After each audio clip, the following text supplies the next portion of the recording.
আগ্রাসন ভেঙে দাও গুড়িয়ে দাও ভেঙে দাও গুড়িয়ে দাও ভারতীয় আগ্রাসন ভেঙে দাও গুড়িয়ে দাও ভেঙে দাও গুড়িয়ে দাও ভারতীয় আগ্রাসন ইনকিলাব ইনকিলাব জিন্দাবাদ জিন্দাবাদ জিন্দাবাদ জিন্দাবাদ ইনকিলাব ইনকিলাব ইনকিলাব ইনকিলাব জিন্দাবাদ জিন্দাবাদ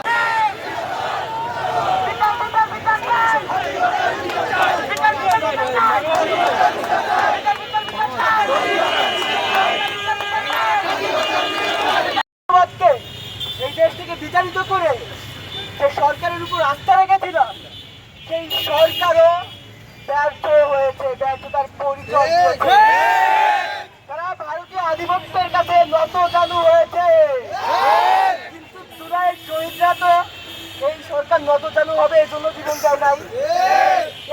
এই ইন্টারিম এক সময় দেখায় বিএনপি, এক সময় দেখায় জামাত, এই দল করতে দেয় না, সেই দল করতে দেয় না।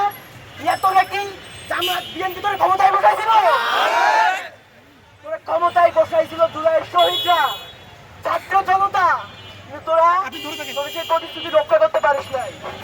সুতরাং আমি মনে করি, আমরা মনে করি এই অন্তর্বর্তীকালীন সরকারের আগে সংস্কার হওয়া প্রয়োজন। তারা আমাদেরকে সবসময় সংস্কারের গল্প শেখাচ্ছে। এই সরকারের আগে সংস্কার হওয়া প্রয়োজন।